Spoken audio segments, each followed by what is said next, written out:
That's the maximum lighting we have. Inshallah, after the renovation, they promise us. Hope it's already got us.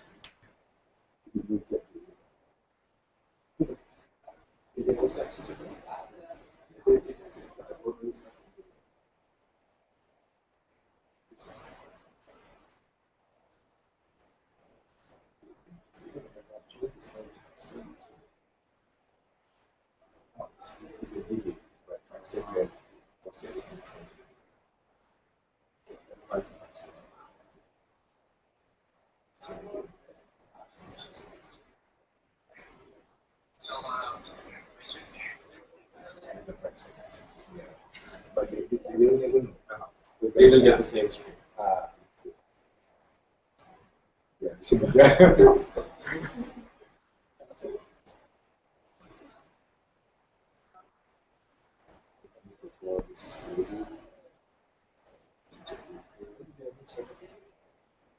They give you the link and then Also, it's not in a centralized screen. yeah, if you are in the room, just get the link.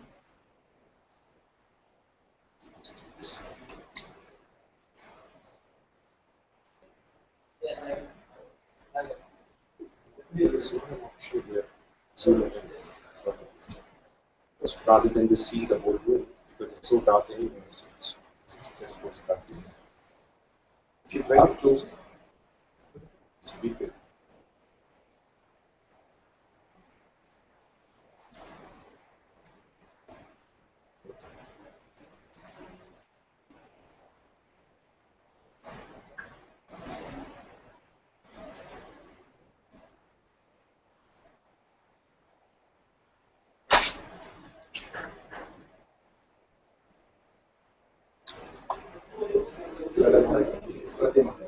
Hi, how are you? I only start the broadcasting. Okay, so is it okay? Okay, great. So if you have questions, then you just send the chat. Okay, all the best. Thank you. Okay. Watching. Good. Would you be fine? Send the link to.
हाँ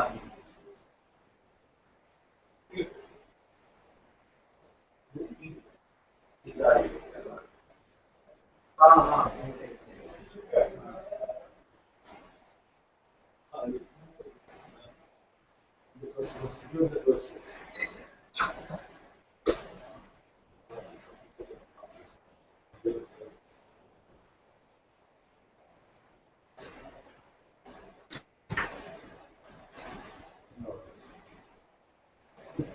It's already connected with the email package. Is it? Okay. You just call and check. Yeah. That's what it's pressing. Email. If nobody comes, that's not. Yeah.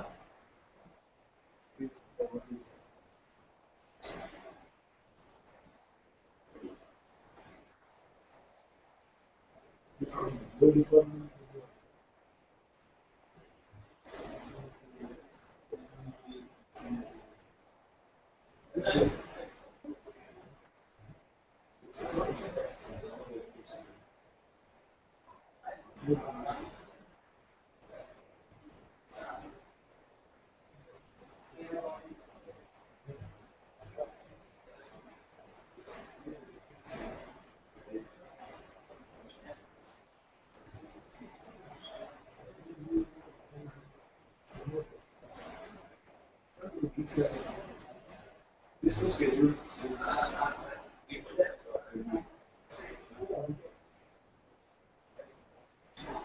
This one is scheduled.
This can be done by checking active desktop.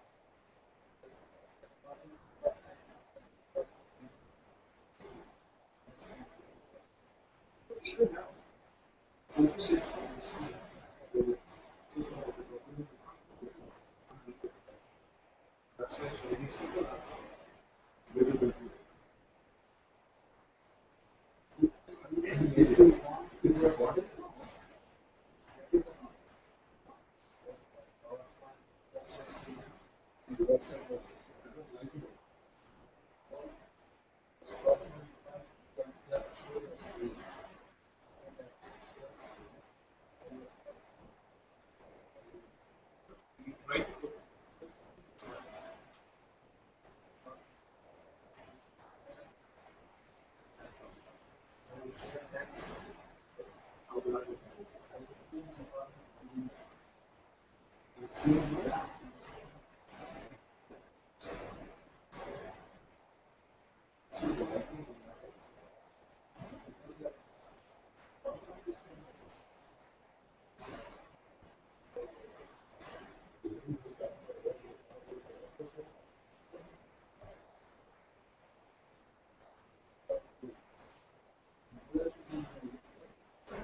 That's the problem.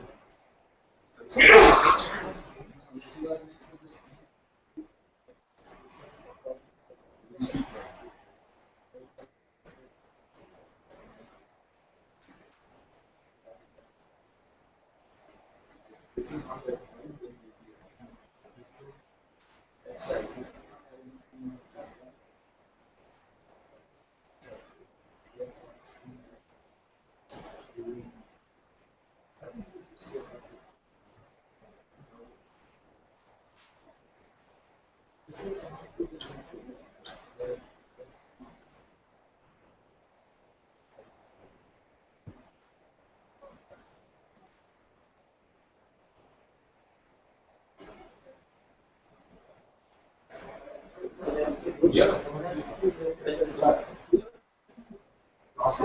Yeah, can you please come forward?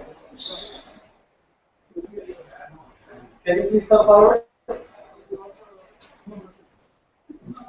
Give them the sticky notes. Yeah, okay. Forward per person, Yeah. even if anyone else joins in. Gradually we can come.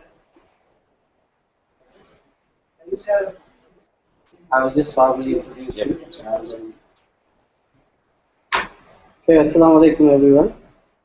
Thanks for coming and joining us for this session. Mr. Ali does not need an introduction, I guess. He is one of most prolific faculty members of IIC, and he is here today to enlighten us about the time management strategies for faculty members. And his introduction, his bio has already been circulated. And as a formality, I will just repeat that.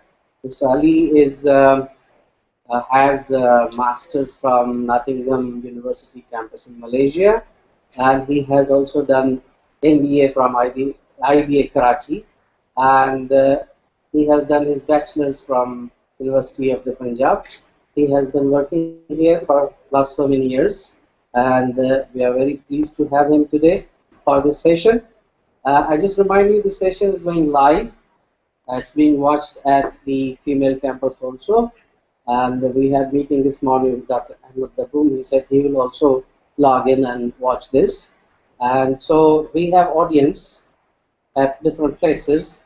And now I hand you over to Mr. Ali, and please enjoy his talk. Thank you very much, Dr. Rafiq, for your kind words. Because it is very smart. Yeah. He has to. Live in the remote campus, it is answer. Good morning, everyone. As you can see, the topic for our workshop today, inshallah, is time management strategies for faculty members. We've chosen from the perspective of faculty members because we are working in an educational organization in that setup, how we can use effective time management strategies that will help us to utilize, organize, and plan our time better. There are certain things that we'll be talking about during the course of the presentation. I'll start off with 7 tips for effective time management. That will be the starting point. Then we'll move forward to in-class time management. We'll talk about the learning design map, meaning if you're very well planned and well organized, how you can utilize your time effectively during the class. Thirdly, we'll talk about effective usage of waiting time. A lot of time we are traveling around, we are waiting for our doctor's appointment in hospital, we are going to pick up our kids in school, etc. So there's a lot of time that we are waiting for something to happen and we are not utilizing it. So if we use it well, what can happen? Fourthly, we'll talk about the basic obstacles to effective time management, things that come as a hindrance or as a blockage. Then there will be a very short, brief questionnaire that I will give to you guys. You will fill it up so that it will be more of a self-assessment on your time management as per the current status. The next thing will be a basic problem related to time management, which is procrastination. We'll talk about what are the common reasons and how we can overcome it. Lastly, it will be the Stephen Covey's urgent and important time management matrix that I've also displayed on the board. We'll try to see how we can organize our tasks and jobs according to that matrix. Let's start with the first part, which is what is time management and why it is important. We know time is money. It has a value.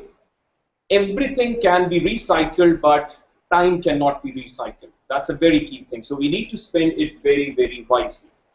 Very important, as per the words of Sam Ewing, It's not the hours you put into your work that counts, it's the work that you put into your hours. You may try to do the same task in 8 hours, but it depends what exactly are you doing in those 8 hours. So that is where the area of procrastination comes in. Similarly, I found a couple of other very nice quotes. There is never enough time unless you are serving it. Otherwise, everyone considers that there is a paucity of time, it's always limited, and we need it more. We are always rushing to meet our deadlines. According to Henry Ford, it has been my observation that most people get ahead during the time that others waste. It's not like people who are ahead than other people, they are doing more work. Generally, it's the people who are not doing something. Because of that reason, other people move forward. So they are more stagnant, or maybe they are going in the reverse direction. So other people, they go forward. Okay, the next thing I'll talk about are the 7 tips for effective time management. First is, we need to schedule our time. Schedule our time means whenever we come to work, we should have a clear plan in our mind what we are planning to do today. So a lot of planning and organizing comes into play. It's very simple. If we go into an office and we have no clear idea, no accurate idea how we are going to spend the whole day,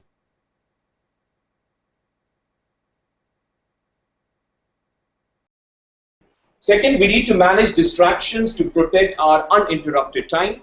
Things like emails which are not that necessary, logging on to Facebook to check our messages, logging on to Twitter accounts, because suddenly there is a buzz in our phone that tells us there is an email. The moment you switch from the work that you are doing to another task, which is trivial, which is not that important, research says it takes you another 15 minutes to get back to the main task again. So we don't want those type of delays in the middle. Third thing, which is very important, we call it time wasters or time robbers. We need to identify them and we need to minimize them. How the cycle works, it could be categorized into 3 people, into 3 things, which could be time robbers related to people, things, and actions.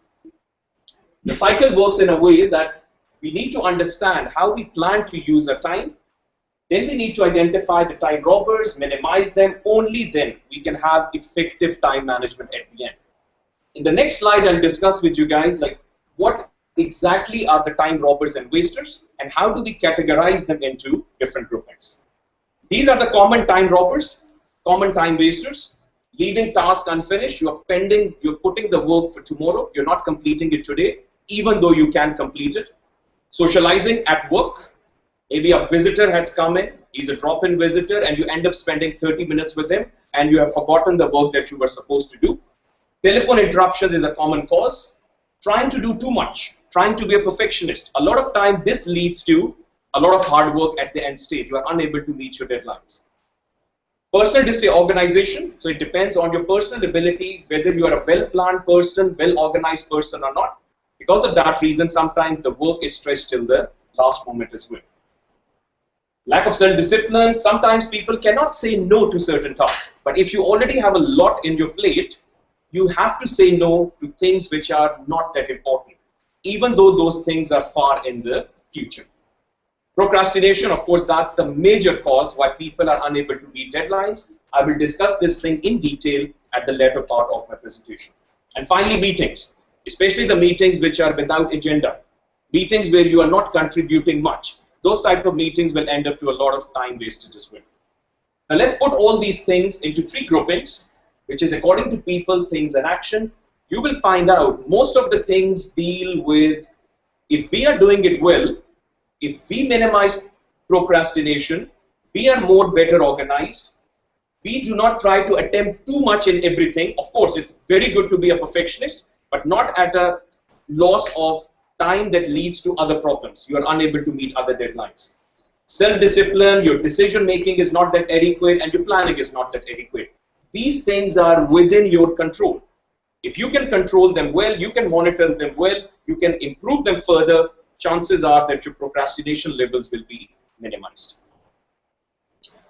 Number 4, which is extremely important, we need to prioritize the task. We need to give them a ranking. We need to know which task is more important than the other, which task is more urgent than the other. We cannot treat all the tasks or all the jobs in the same manner.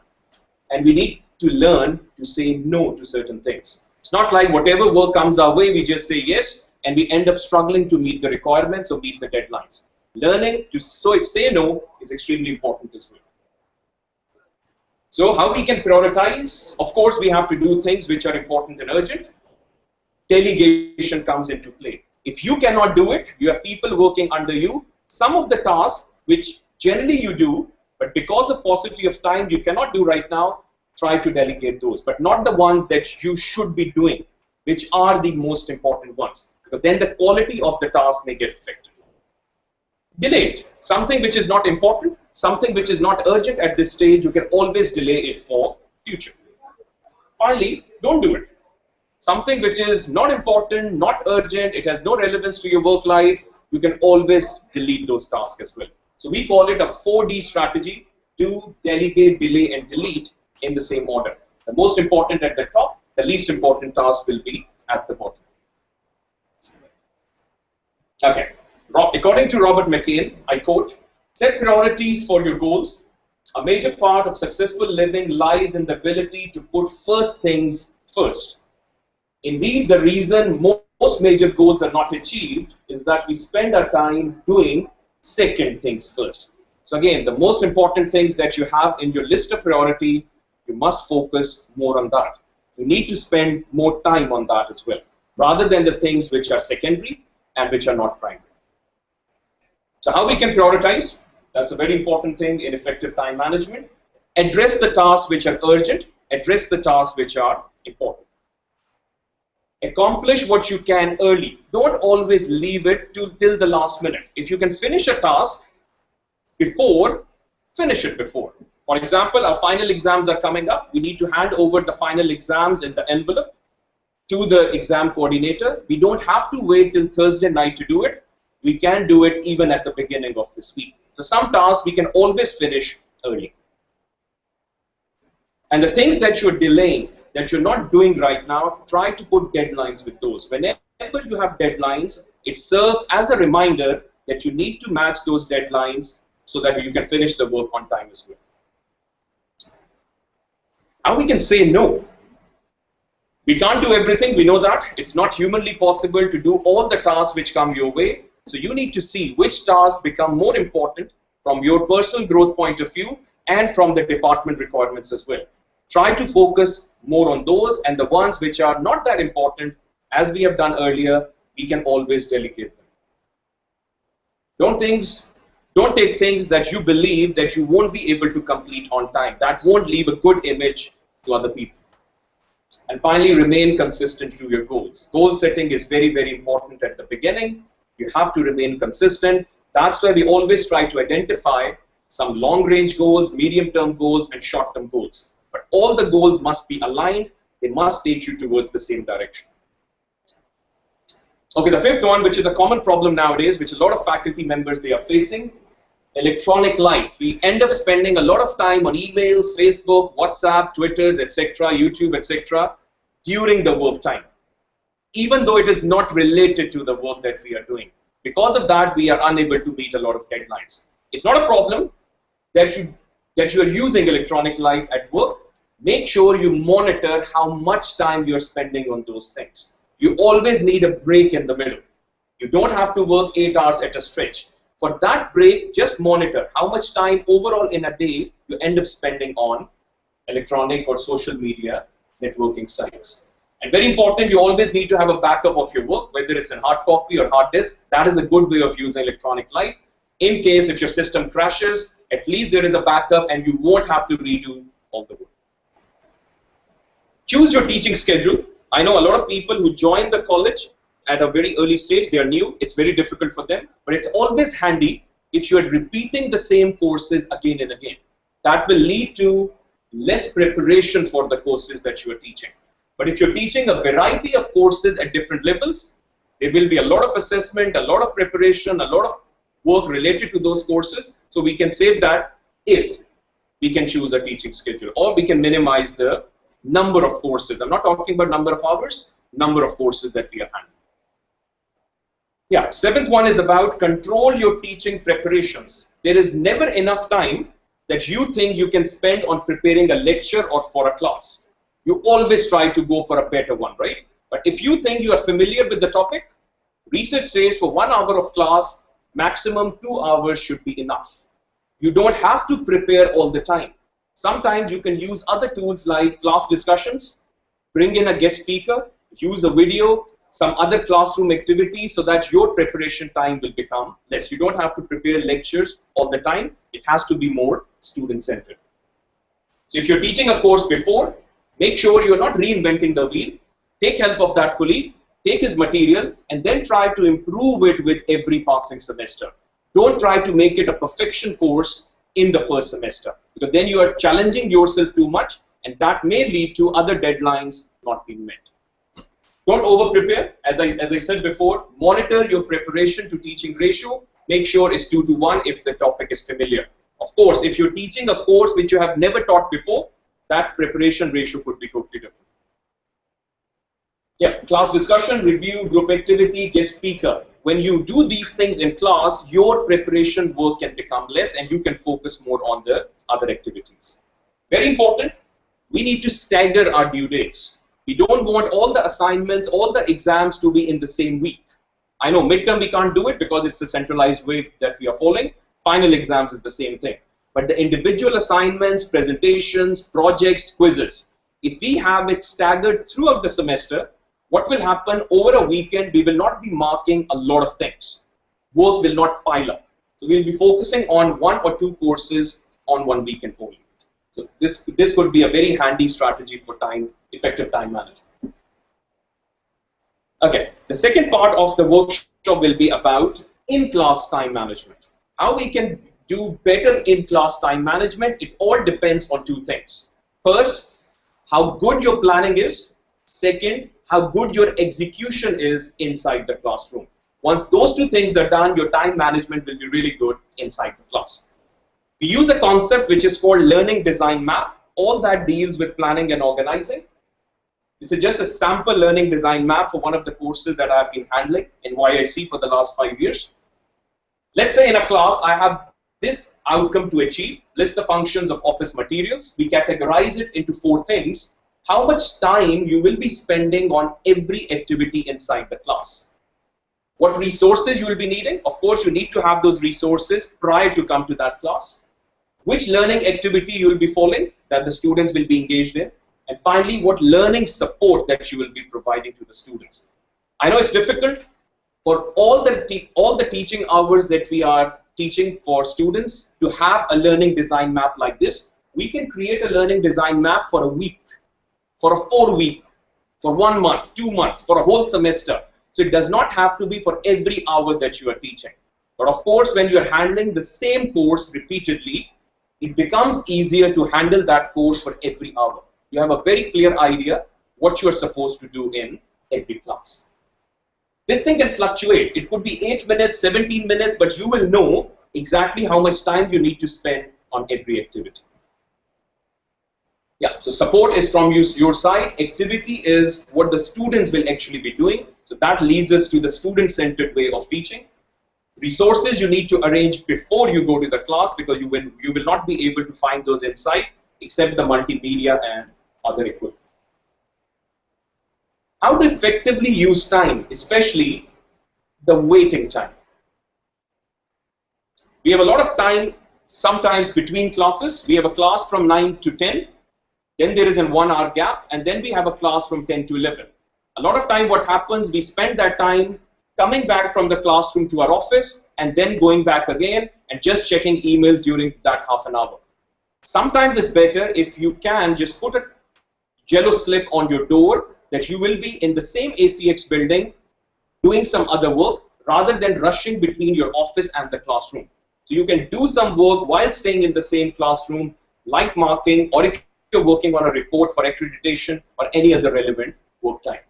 So time between classes is one. A lot of people who are teaching the parallel program in the evenings, they have this problem much more because they are teaching from 4 to 6, then they have a class from 8 to 11. So what they will do for those 2 hours, they can use it very, very effectively.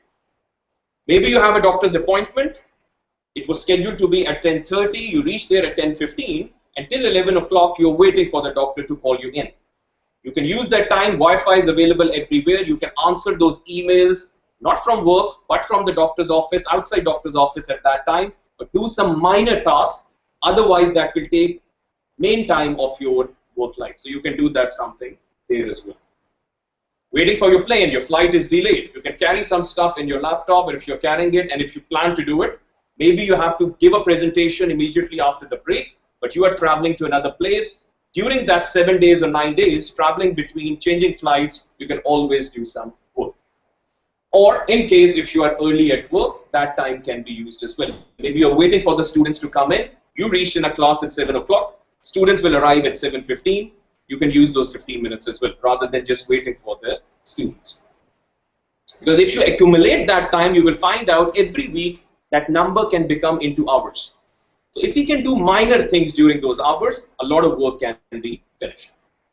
What type of tasks we can do? Correspondence is the easiest. Replying to messages, replying to emails, that is the easiest thing that we can do. Exam marking. I remember I used to go to Toyota for regular maintenance for my car. I know that will take 2 hours. I used to carry quizzes in my laptop bag, because rather than I come back and then go again in the evening, I can use those 2 hours for a lot of exam marking. Nobody to disturb, just sit on your table, do the work. And any written task, if you are trying to create exercise for the students, or you're working on any report other than your teaching work, all those type of tasks can be done as well.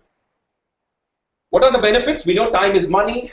The work can become more efficient. In less time, we can achieve more work, more successful, but the most important, health.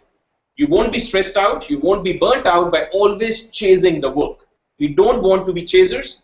We want always to finish the work well before the deadline. That leads us to a question. What about tasks which are urgent, which are last minute? We can't help those. But we can always do the tasks which we know the deadline will be after 4 weeks. We can always plan them well, organize them well to finish them on time. So effective time management basically starts with clear vision and goals. If your vision, goals, targets are not clear, time management cannot be effective. Effectiveness is directly linked with your goal setting. What are the common obstacles, the hindrances, the blockage, the roadblocks? First, unclear objectives. If you are not sure what you're trying to achieve, of course, effective time management can never be there. You'll end up wasting a lot of time on minor activities. Disorganization, that leads to your personal organizational, personal planning, self-discipline. If you cannot meet deadlines on a personal basis, you're working on weekends, doing overtime, that means you're disorganized. You should be able to finish most of the tasks from 7 to 4. Inability to say no. One of your coordinators has asked you to do something. You already have a lot of work on your shoulders. You should be able to say no if you cannot handle it, rather than you're working 12 to 14 hours a day. That will lead you to poor health. Maybe not in the short run, but if you're doing it for a long time period. Fourth is about interruptions, telephone calls, people visit to your office and you're doing something important. At work, you can treat them as colleagues rather than just friends, because they may end up spending a lot of time in your office, chit-chatting, gossiping, talking about something which is not that important, and your deadline may have to be pushed a little more. And finally, a lot of times at work, there is a period of inactivity. We are sitting, we are numb, and we are not doing anything. Just idle. We're not even replying to emails, we are just relaxing, maybe chit-chatting with someone because we don't know how to take the task forward. So that type of is better than you leave office, go grab a coffee, spend time with somebody, reply to Facebook messages, get refreshed and come back again to work. Rather than you are in your office chair and you are basically unproductive. You're not doing anything effective or efficient. Too many things at once. Multitasking is good if you can handle it. If you try to have your feet in too many places, you may not end up doing a lot of things in an organized way. So only try to take those things that you think you will be able to achieve on time. Stress and fatigue. If your time management is ineffective, that will lead to stress, tiredness, fatigue in the long run. As I said, short run, one semester, you may be able to handle it. Long run, that will lead to health problems. Finally, all work and no play. Never do that. There is always time to play. whatever you like, whether it's movies, whether it's video games, whether it's going out with family, friends, dinners, whatever you like, something that refreshes you, that is very, very important. So what can we do to overcome these obstacles? Very simple strategy. Recognize that the obstacles exist. If you ignore them, or if you say to yourself that no, there are no obstacles in the way, you will never be able to overcome these problems. Identify them, and finally, you must have a strategy to overcome them. These strategies will be discussed in the last part of the presentation. Consider your personal prime time. Different people work more efficiently at different times of the day. Some people, their efficiency is at a higher level or highest level during the morning session, 7 to 12. Some people like to do more work late in the night. When the kids are sleeping, they come to office, nobody is disturbing them, no students are visiting them, office is open 24/7. That is the quiet time they need to do their work. So you need to identify what is your prime time with regards to working. It could be morning, it could be evening, it could be late night, it could be weekends. It varies from person to person. So let's see a simple time management plan. First thing is you need to get started. If you start to think only about the goal, if the goal is far away, if the goal is difficult, if the task is complicated, you may never be able to start the work even. You may give up at the beginning. So it's extremely important you just start, take baby steps. Divide the task into 30 minutes and just see where you are after 30 minutes. You will find out that you have done some progress. Even if the progress is minute, it's little, at least you are going in the right direction. So as per Bill Rogers, even if you are on the right track, you will get run over if you just sit there, because there is a lot of people who are behind you and they are going in the same direction. You just need to go forward even if you're doing it slowly. Only the direction is not enough, you have to move into that direction. Get into a routine, make that working life as a routine. Then after some time you won't feel it taxing. You won't feel it's too much of work that you are doing. As I said, do not say yes to too many things. Learn to say no. That is one of the ways effective time management can be utilized. Do not commit yourself to unimportant activities, even if that unimportant activity is after 6 months, because that will take away precious time of yours in future. If you believe the task that is being given to you is unimportant and you can say no to that task, do it. Divide large tasks into small tasks. It's like a big cake, you just focus on one slice at a time. Do not try to eat the whole cake at once. Set start and stop time. Sometimes we are working on a project and we don't keep time in our mind. We work consecutive 3 hours. That's not a good sign. You always try to put a timer that I'll work from 11 till 1, take a break. Those breaks will refresh you and you can work for a longer part of the day. Rather than trying to work for 6 hours at a stretch, you may not be working later in the day. 2-hour session, half an hour session, that will be much better. Your efficiency, effectiveness will be much higher. Plan your activities. All this time management, since we are talking about management, it deals with the planning of your time management and eventual organizing and execution of time management as well. Okay, now it's time for a very brief short questionnaire. Mr. Sohemi will distribute this questionnaire to you. You can see the answers there, the questions there with the options. What you have to do, I'll show you the question on this multimedia screen. You just need to fill it up. It's just a self-assessment, self-evaluation of your current time management. How well you are managing it. Are you effective or not?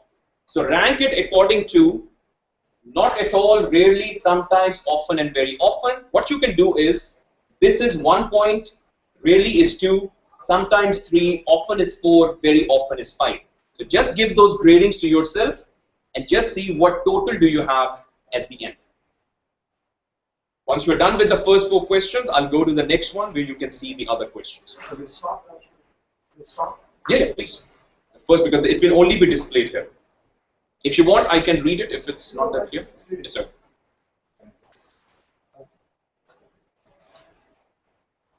Again, it's just your self-assessment. It will stay with you guys. You will find out at the end where you stand.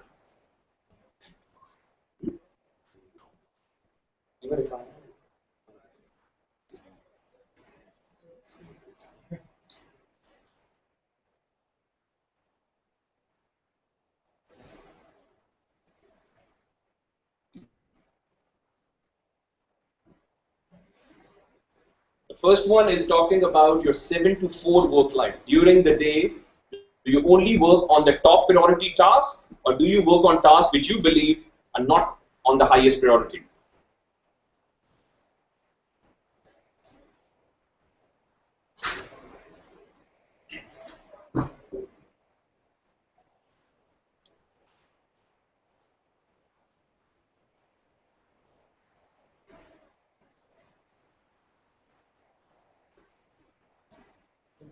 Okay.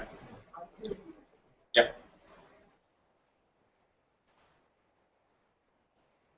Interruptions, keep in mind the telephone calls, unnecessary emails, drop-in visitors.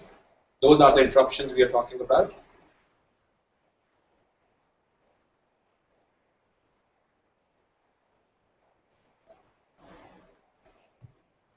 Very important, contingency time. Do you keep that contingency time in case something unexpected happens right at the last moment? Any unexpected problem, crisis?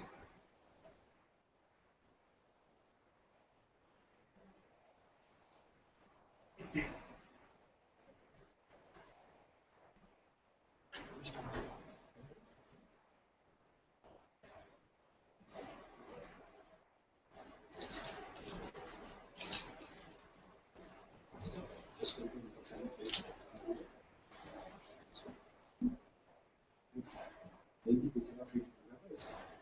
They want to get. Just tell them after 7 people they can do it closely and see what's the score. Can I go to the next one? Yes.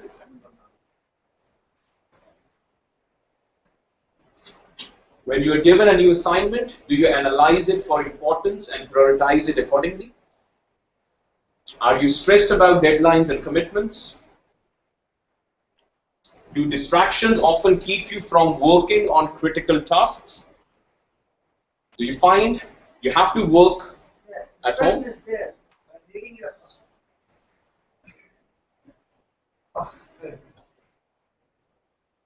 I thought maybe the font size is... Okay.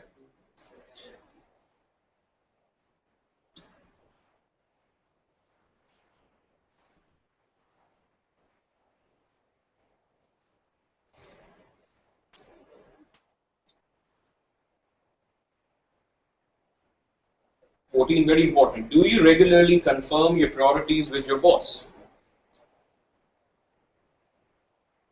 That is where the ability to say no comes in.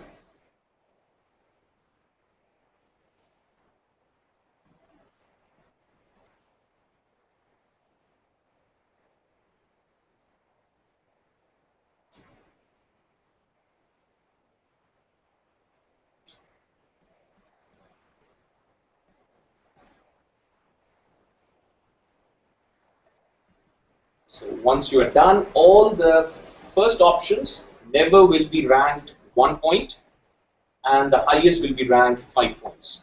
You can just sum up your total later. I will just discuss in which group you could be at the end based on your self-assessment.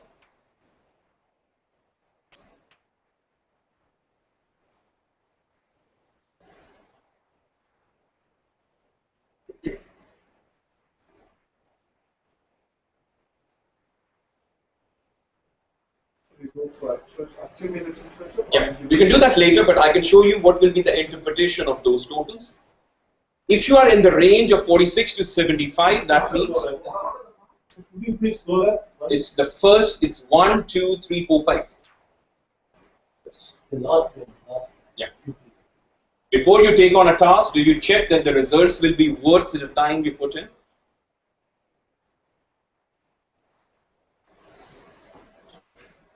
If you're in the top range, 46 to 75, you're doing a good job with regards to your time management. That means on an average, you are allocating yourself 3 to 5.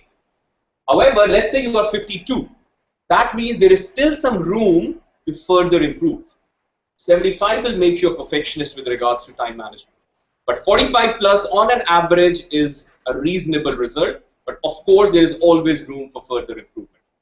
If you're in this range, which is 2 to 3 on an average, for every option that we gave you.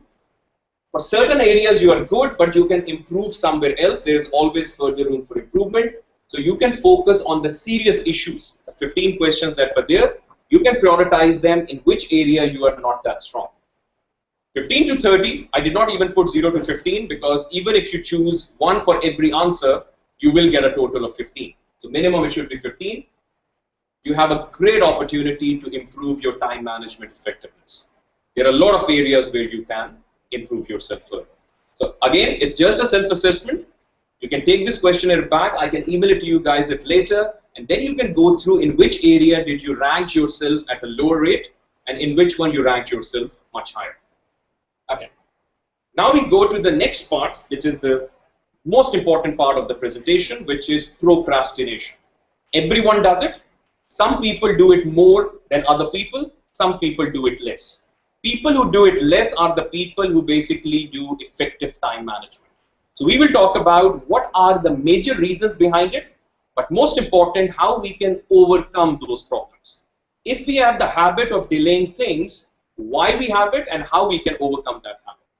So generally the main reasons are your stress, too much of work, exhaustion. You have already done so much of work in the last 6 to 8 months or 1 year that you cannot take it further. You have the habit to postpone things to future. Always we know now is the better way to go about it. It could be laziness. People are lazy sometimes and they say, I'm not in the mood to do work, I'll do it tomorrow or next week. That could be one reason. One of the main reasons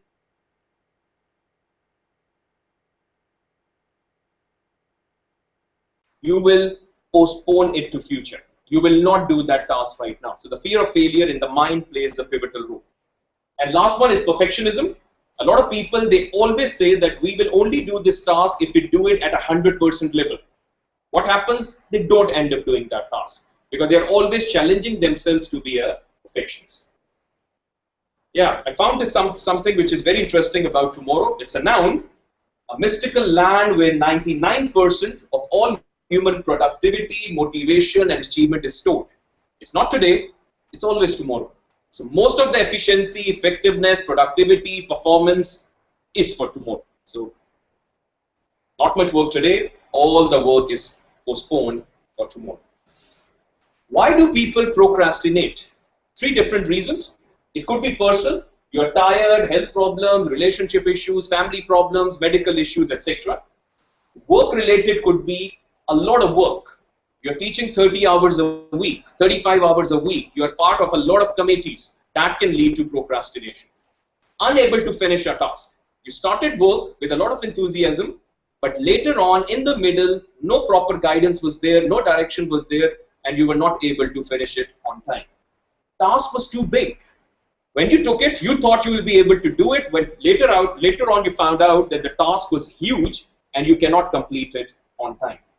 And lack of motivation can be one of the factors as well. You may just ask yourself, okay, fine, I'm doing this task, I'm working on this project, what's the benefit? Why should I do it? That's how people, they delay the things further. It could be related to environment, it could be interruptions, as I said, telephone calls, drop-in visitors, your multimedia is not working, projector is switched off, any reason could be there. Noise, wrong tool set, these could be problems related to the environment. Very important, these are within our controls, all depends with our personal life. This is work life and this is a dependence on the electronic and other tools that we are using. So one of the reasons, as I said, excessive overload. If you have a lot of work to do, stress, whenever we are stressed out, we lose our focus, and exhaustion is you have done a lot of work in recent past, that leads to a lot of procrastination. So what could be the other causes? Waiting for the right mood. A lot of people say, I'm not in the mood to do this thing right now. I'll do it when I get in that mood. I'm waiting for the right time or opportunity. There is never the right mood, there is never the right time. The only thing is, are you willing to do that task today and not defer it to future? Fear of failure. Maybe your decision-making skills are not that well developed. You do not have confidence in your own abilities. That could be one of the reasons. And poor organizational skills and perfectionism. Never go for that. We are humans. To err is human. We will make mistakes. So if we give that room to ourselves, that some mistakes will be there, we will not hesitate in taking up a lot of challenges. How we can overcome the procrastination? Try to break a big task into smaller ones. Do not try to look at the overall picture all the time. Try to break it into components. Focus on one component at one time. When you do it component-wise, at the end, the whole task will be done. Whole work will be achieved. Start easy. If the task is big, it's long, never start with the difficult part. Start with something you are more familiar with. Start with something you can easily handle, because that will motivate you in the right direction. If you put your hand in something which is the most challenging of that job, what will happen? You will ignore the other things that you are capable of doing in no time. So always start with the easy task first. Overcome inhibition. Just focus on 30 minutes at a time. Maybe you have to do a project which is for 10 days. Do not think about 10 days all the time. Just think, I'll do this task from now till the end of next 30 minutes. Then see what you have achieved in those 30 minutes. Break it down into further pieces. Don't try to do all the things at one time. Just a question for you guys. Let's say your task is how to eat an elephant. As faculty members, how will you eat it?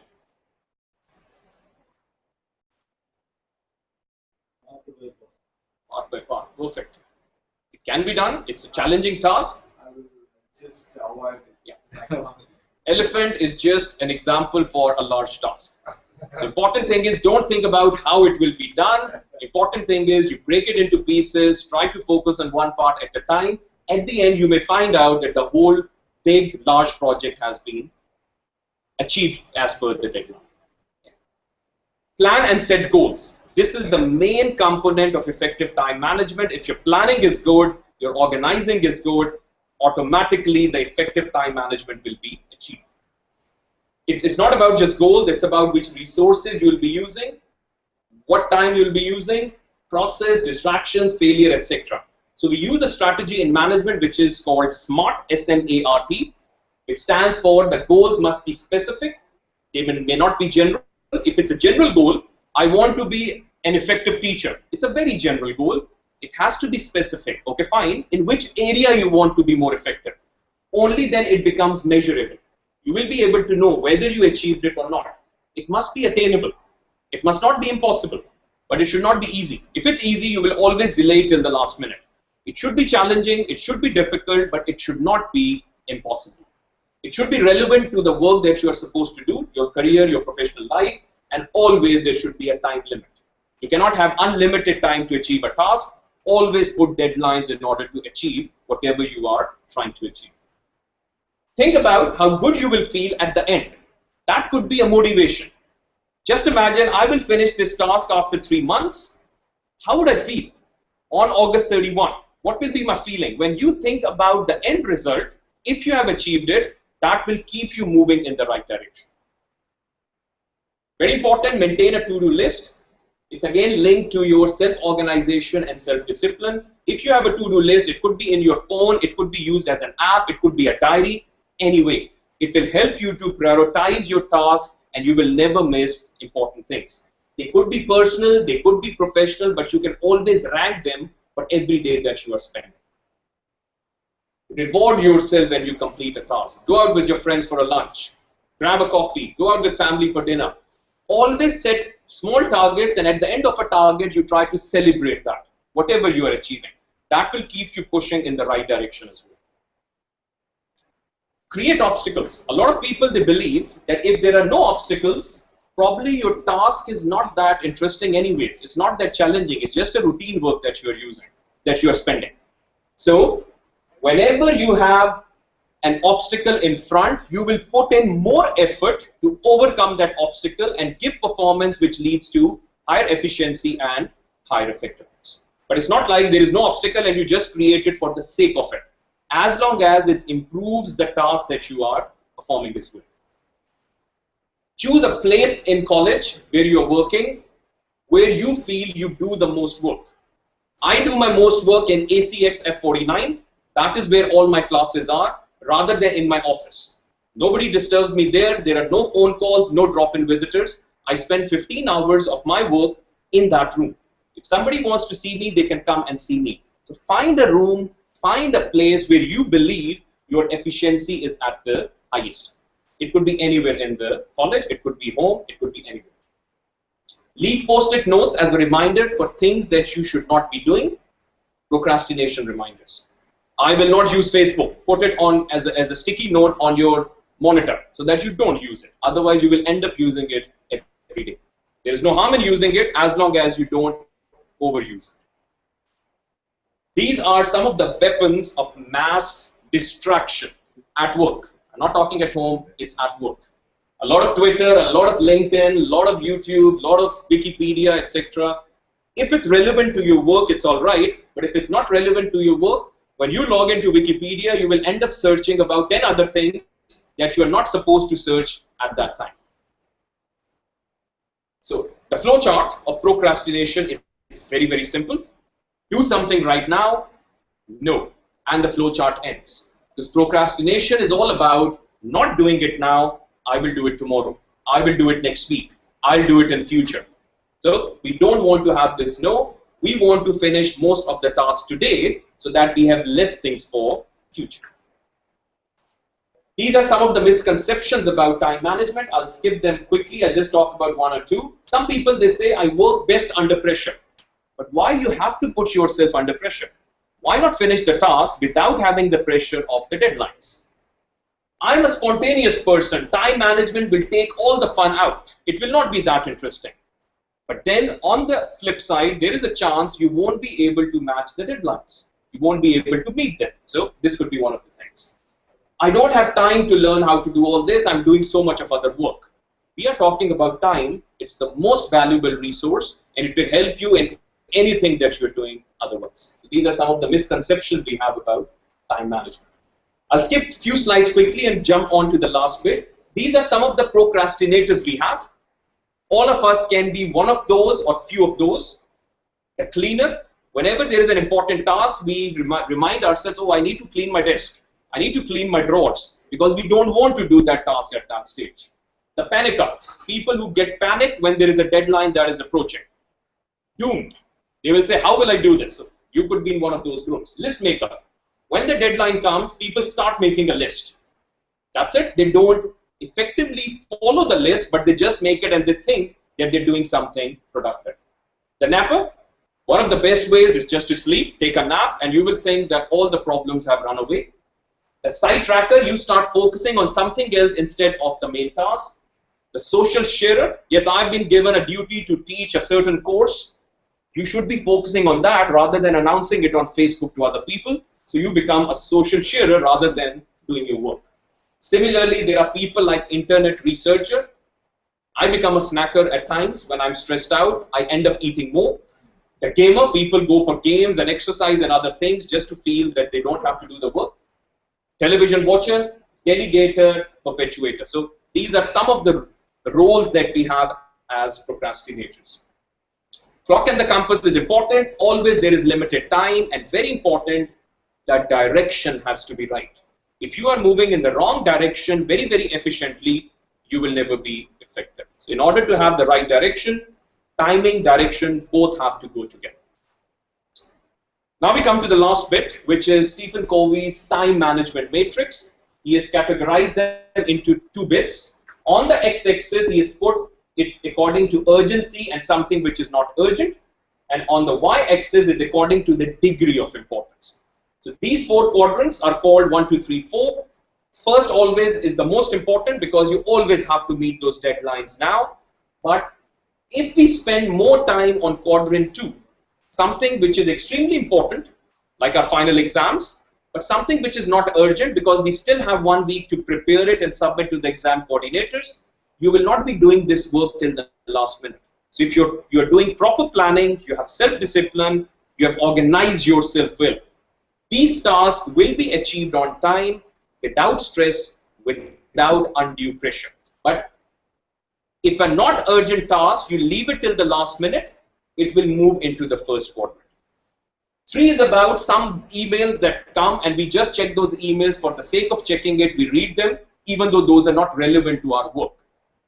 Those come here. They may be urgent because you don't know what is the content, but they are not important to your work life. And 4 is something that has no relation to your work life. It's just normal gossiping at work, spending time in other people's office, chit-chatting on telephone, and you end up wasting a lot of time. So, of course, the first quadrant will be our top priority. The most important things are there and the most urgent things are there. We must do them today. This is known as a quadrant for tomorrow because they are important, but you still have some time to fulfill those tasks. So that's why we call them a quadrant for tomorrow. Because if we don't do them now, tomorrow we will face a lot of difficulty. Third one is urgent but not important. They are urgent to someone else, but not to us. They may be important to someone else, but not to us. So we have to prioritize what is important to us, what is urgent to us. We need to focus on that one more rather than cater to other people. Not urgent, not important should be basically deleted from our work life. It's something that is not necessary. It should be totally ignored. Now we'll give to you a few sticky notes.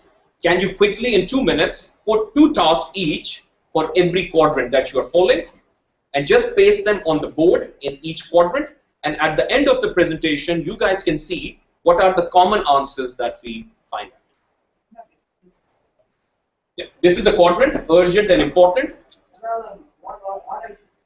Yeah. Just put the tasks which you believe are urgent to you and important to you. Any 2 tasks, paste them in quadrant 1. Anything which is not important to you and it's not urgent, it could be 1, it could be 2, just paste it and you will find out generally there are very common answers by everyone. I can give you an example. Final exam submission. The question papers, it's very important and it's very urgent because we have just 2 more days to start the final exams. Think of your class tomorrow. If you have a class tomorrow, that is urgent and important. What other things you can think of?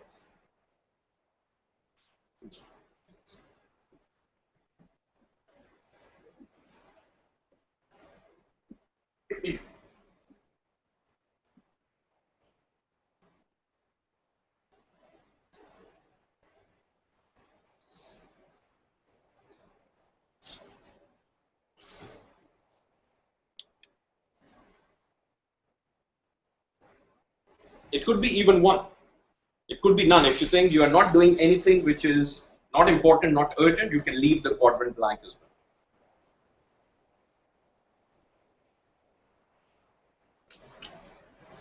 So it's the same quadrant, quadrant 1, 2, 3, 4, according to Covey's time management matrix.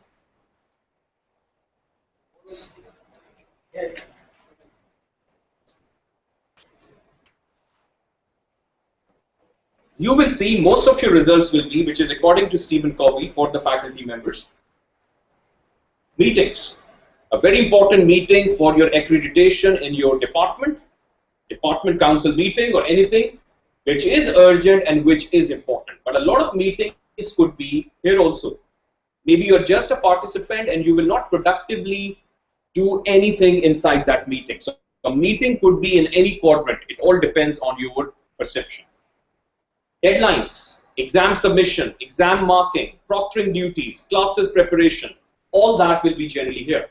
But if you have been assigned a course for the next semester, it will go here. It's not urgent. You still have 2 to 3 months to prepare for it, but it will be an important task when you return back after the summer vacations. Checking email, it's not that urgent because if it's a very urgent matter, nobody will contact you through email. They will give you a time for 6 hours, 8 hours, 12 hours to do that work. Computer solitaire, maybe you end up playing a computer game on your computer just to kill time. That will be a not urgent, not important task. So according to Stephen Covey, he has put these things in the 4 quadrants. Medical emergency will be an urgent and important task. Your family members, yourself, anything. It could be last minute preparation for a scheduled activity. Maybe a colleague has been absent. You have been assigned his class. You have to go and rush. You need to prepare something before you go there. That will be urgent and you're not ready for that. It's something which is unexpected.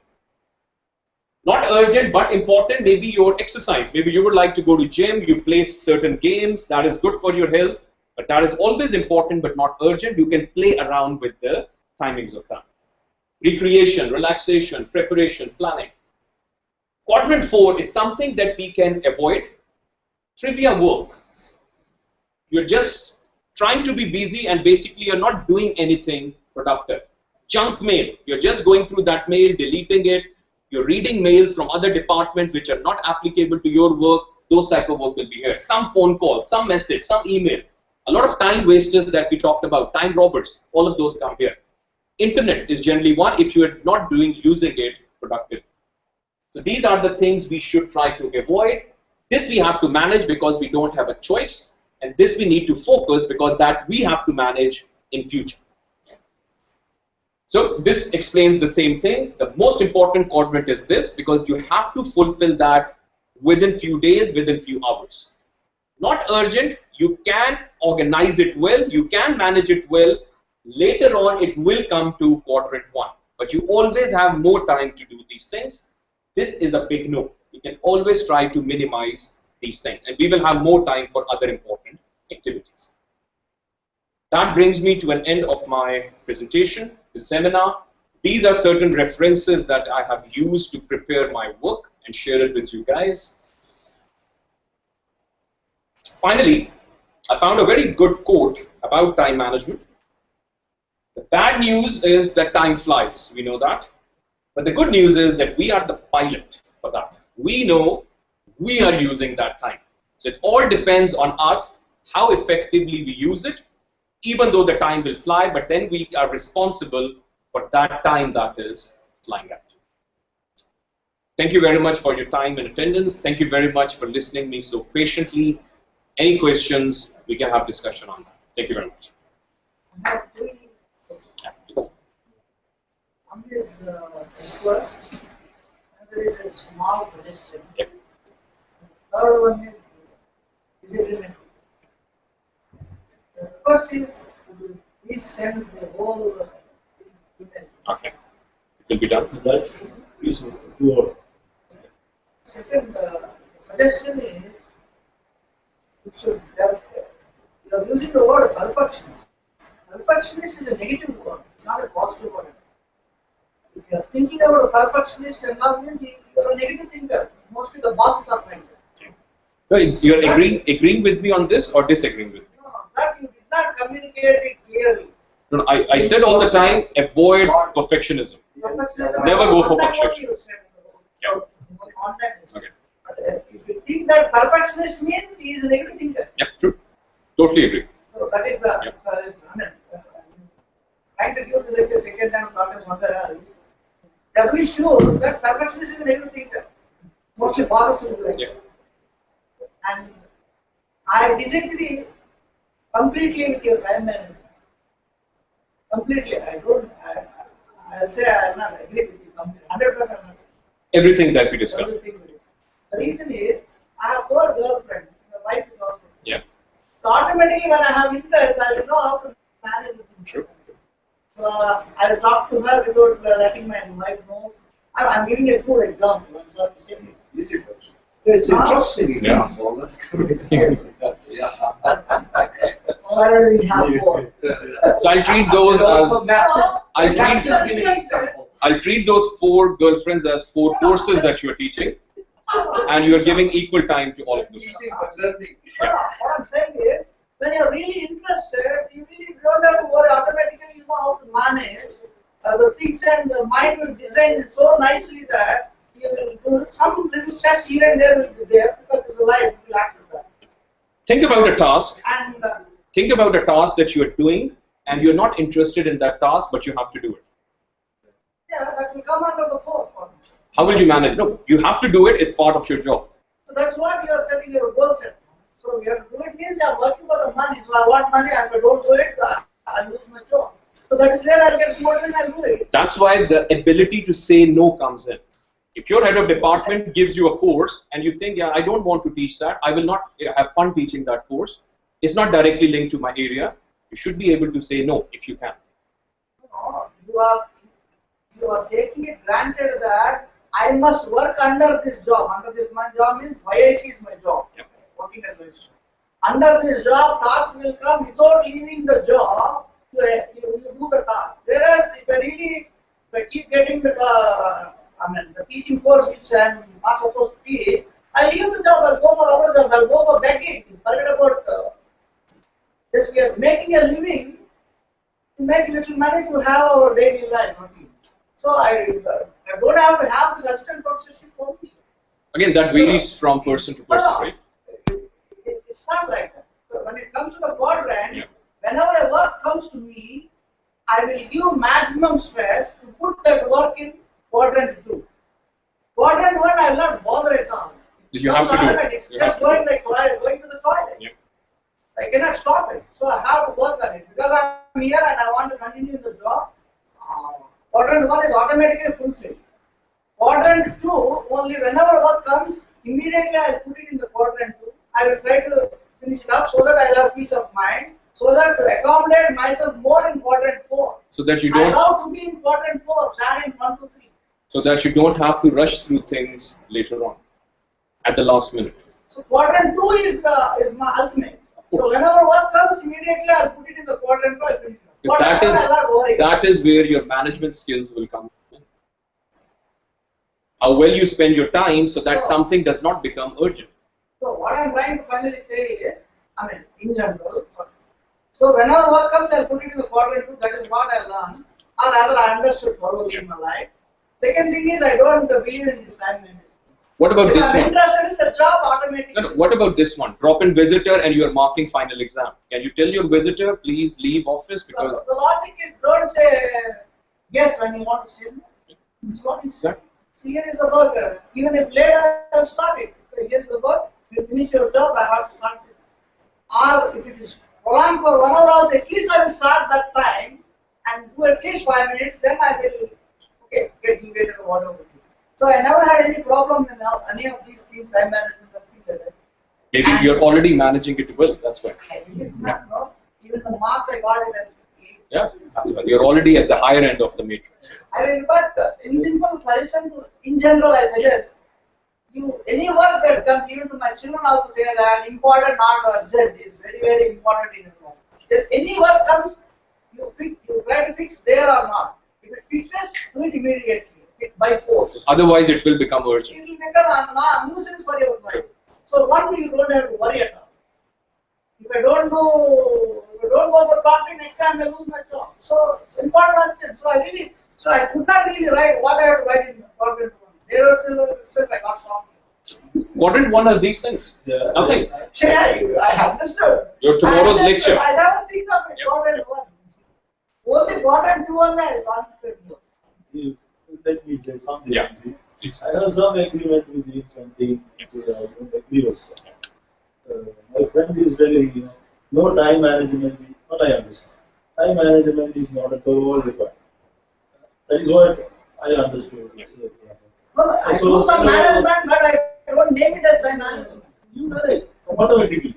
Automatically that happens. I don't sanctify it. Automatically happens when work comes, automatically you do it, so no need of managing it. That is what I understand. Okay, but certain tasks, suppose if it is a big task, which you may not be able to complete at one time, which takes sometimes 1 semester or sometimes 2 semesters.